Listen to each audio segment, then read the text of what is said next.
My name is Brian Newcomb, and I'm here with my son, Benon Newcomb, and we're making a quick YouTube video on our 1964 Dodge Dart.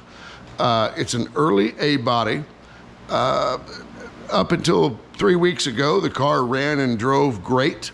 We've been driving in it all summer. We had a Slant 6 with a fuel injection and a Cummins 5.9 turbo on the car. It ran wonderfully, but we were struggling with some RPM issues at highway speeds.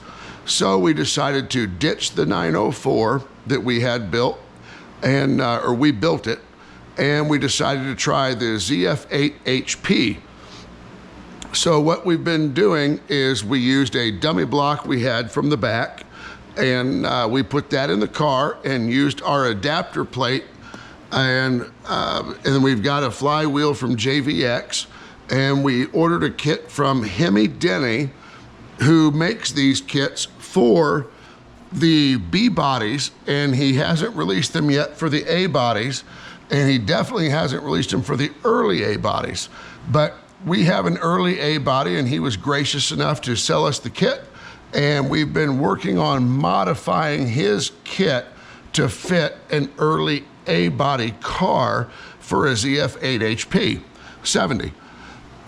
We went with the Dodge Ram 2020 truck because the shift point is 5,700 RPM instead of the upper 6,000 RPMs, and the Slant 6 does not support that kind of RPM.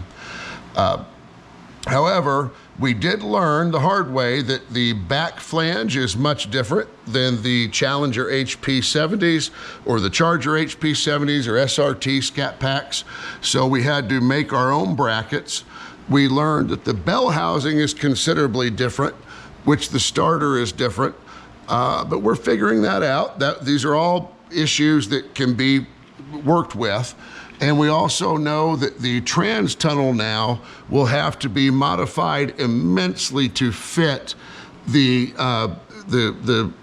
angle that is required for the drive shaft.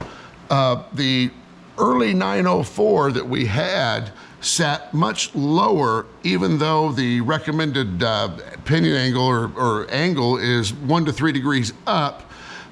The early 904 was definitely way down. So when we got this into an acceptable range, we know that we're going to have to take out the majority of the trans tunnel in order for this to fit. What we have right now is most of this is welded and or tacked in, but it's plenty supportive. It just holds the back end. If you're doing this kind of conversion, you do not need, you have to do all of this extra work if you are going to retain your torsion bars. We have the high, large size torsion bars for this because we wanted the stiffer suspension, since we had gone with the QA1 upper and lower and adjustable shocks and disc brakes and strut rods. But that created a issue that we already had all this money in the suspension.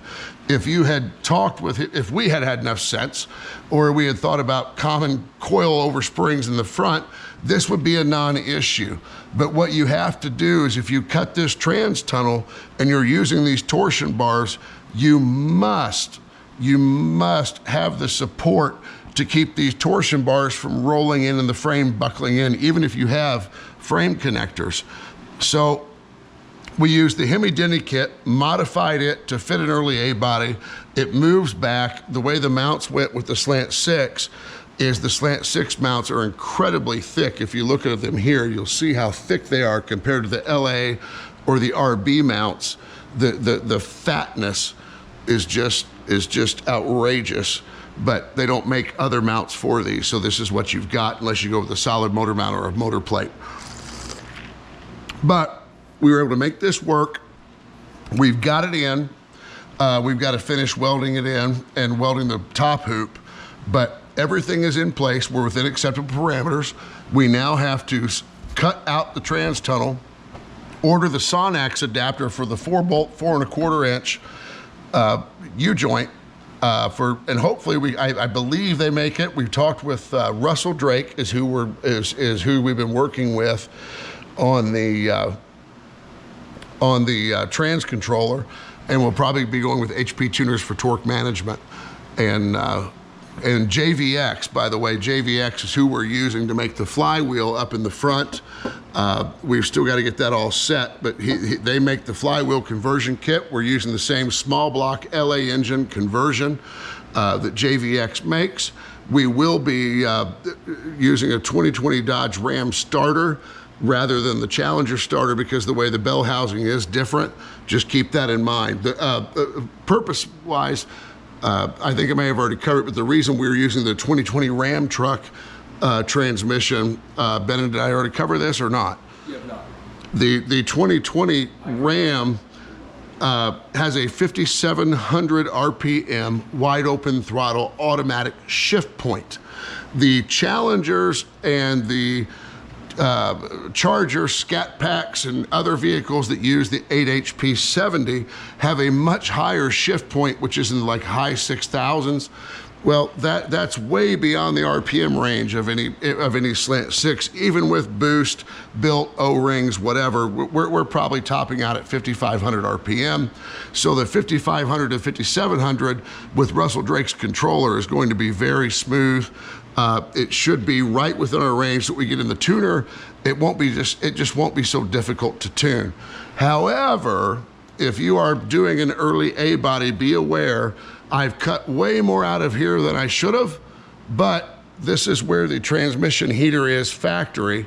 It's just plugged off right now. We're going to figure out what we're going to do with that because this is not a trans cooler, this is a trans heater. So if you're thinking about an 8 HP swap, you can see there, that's where all the welds have to be put in, where it's just tacked. But if you're doing an 8 HP swap, you're going to need to have this transmission heated up versus some of the old Torque Flights 904s and 727s where heat was your enemy, and whereas in these, heat is what you want. That was a lesson that had to be learned, and we got to figure out how to run these lines. But you can, there are kits from like Sounds Legit Garage. We've got a kit that will go in here and fit this. But that's really where we're at on the 8 HP70 swap with the early A-body Dodge. Also make sure that you get the cross link for the V8 cross link. It's got another additional inch drop. You can see on our old pan where the Slant 6 cross link was hitting as it would mount on the idler and the pitman, and it was crossing and hitting that. But given the way it looks, you can tell automatically right now, I mean, how much bigger the drop is, and that will give you that much more clearance because oiling on these is a nightmare. But for all practical purposes on this part of the conversion, we've got JVX LA kit, a Hemi Denny kit, and a Sound German TCU kit that will get us off the ground and at least get it running, and then we'll likely go to HP tuners for torque management and learn how to use all these things, or Ben will learn how to use all these things because my job is just sticks and stones and getting things put in, and then we're going to see where it goes. With this. Yeah, talk a little bit about like what you had to do with that. Well, with the fabrication kit, as you can see, the original cross member came across here and up, and the 904 had the mount, as you've all seen, that went up. Well, the early A body, the transmission mount is much more forward than the 67 to 76 A bodies or the B body cars. So when we cut this out, we used the Hemi Denny template, which was great. That worked out wonderful. It's just not made for this car. But what we're looking at is about 2.5 inches difference between that. So what you have to do is you have to reinforce this, put tubing on the inside, make some brackets so you stop basically a compression of the two brackets. We had to modify the Hemi Denny loop, which is a great 3/8 inch piece of plate that's been bent to provide that structural support going across. But if you put it in an early A body, you have to cut that. We welded some grade 8 washers on the back side to keep from compression. And then we've got some 1/4-inch plate that we've bent with a rosebud torch that we're gonna finish welding in later, probably tonight or first thing in the morning. We just wanted to make this video on once everything fit, because now we know that the way these torsion bars are, we know the car won't roll up or roll down, because we know we have the strength between this piece of plate, that piece of plate, and the frame rails have been pushed through with grade 8 bolts and sleeves inside. Everything is connected and tied, so there's nowhere for the force to go, provided that everything is solid. So we don't have to worry about wind up or bending, because we already have frame connectors put in the car, but we don't have to worry about the original trans tunnel shifting, so to speak, under torque, because it's all been bolted, and with the double hoop that will catch the future floor pan and this, it all holds the frame rail at the original factory spot. It's a very tight fit. I don't recommend this really to anyone if you don't have a plasma cutter, a welder, multiple grinders, and a second set of hands. We didn't really know what we were getting into. We just wanted lower RPMs at cruising speed. The 904 worked fantastic. You can do 130 mile an hour right now, but you can't cruise at 60 mile an hour at a comfortable RPM. And we wanted to do a resto mod somewhat along the lines of these guys doing the 392 swaps with the full drivetrains, and mount it to our Slant 6. Yep, we got real deep in the weeds, and we're now fully committed, so it's gonna have to get done.